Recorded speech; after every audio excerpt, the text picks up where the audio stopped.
I'm going to be showing you how I did the windows, and we're going to look at the lighting too here. So check out the windows. Now, see that damage up there? We're going to do a sunshade. But look at that glass. Isn't that cool? And I love it when there's good glass. There's really good glass in these cabs here, and they turned out really nice. Now let's take a look what we got inside, and then I'll show you how to do the windows. So I've got a PC board in there, and I've got an SMD. There's the cab light. There's the cab light. I use the hot air station to put that on a PC board. Then I put on leads, and these are for, I put an LED that I took on the lathe, and I turned it down to fit in here. I want to do fiber optics, but if I made a lens that big, then we'd have some other wiring problems on the backside and getting windows in. So I went with a nice, and it's yellow, so it's gonna look really, really cool. But check that out, it looks like a bulb. Fits perfect. Very nice, very nice. Okay, so here's the wires, and I've got them.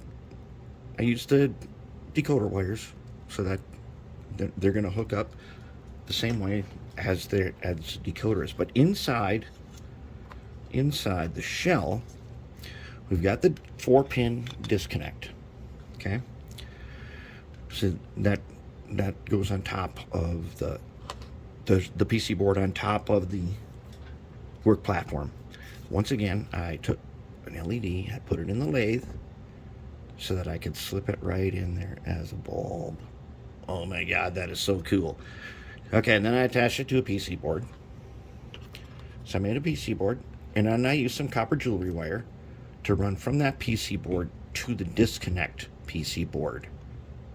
Now the PC board, the way it works is the cab light is on a function. The front and rear headlights are on the other function.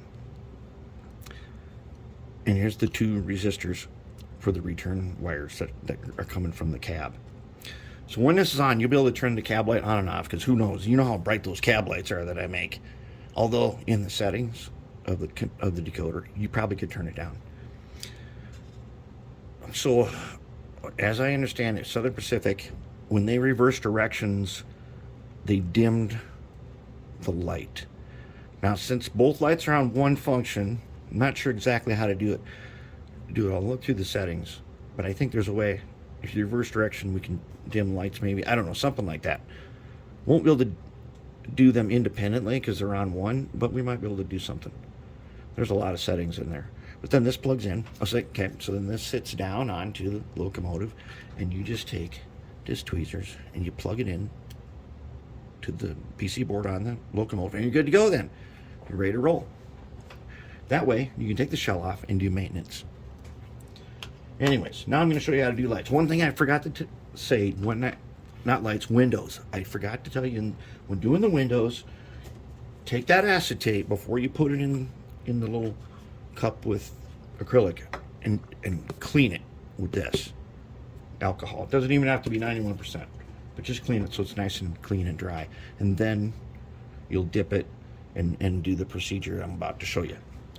All right, I've been playing with the locomotives a lot, so I'm setting up the final reveal. It's pretty cool. This is how we're getting the good windows. So when you buy something at the store and it comes in a plastic bubble wrap, if that acetate is what it is, if that's nice and thick, that's the stuff we want to use. And when you get something, just process it in some flat sheets so that you can make windows. Because one of these guys came with no windows, and one of them had the regular old standard windows that come with it, which were crap. And we want to do some good windows. So if you remember, we traced all the window frames with black because we know that our window is not going to fit. It's going to be behind the frame. So we want to give the illusion that it's inside there. Now, this one happens to have the front window in it. I'll show it to you. Can you even see it? I got it reflect it to look at that glass. Look how clear that glass is. And when I stand back here, it doesn't even look, it's hard to see. When the whole thing is filled with glass, it'll be easier to see. But I want to show you. So you cut it. You can use a chopper, or you can scribe it and break it.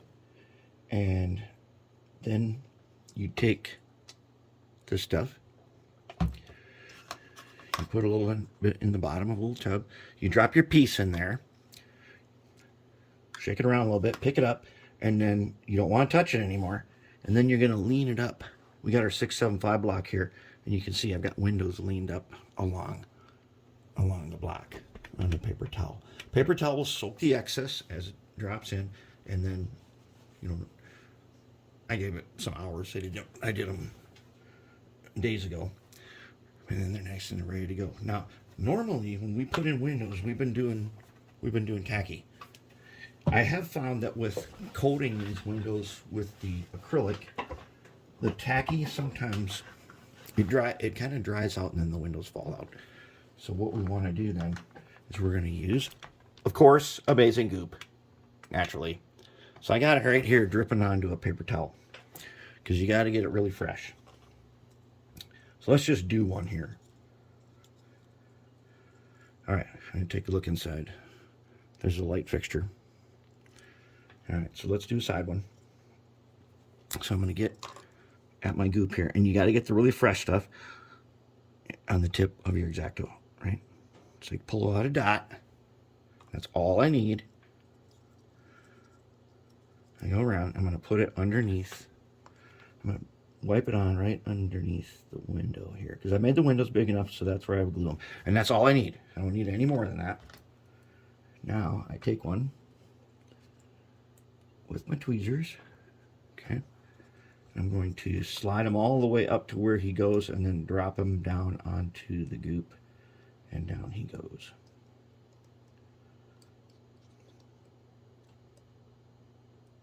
There, now he's not going to fall out. Now there's a piece of glass in there. Can you see it?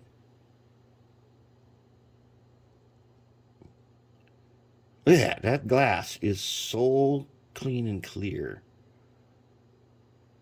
That's the way we like it. Well, that's how we do the windows.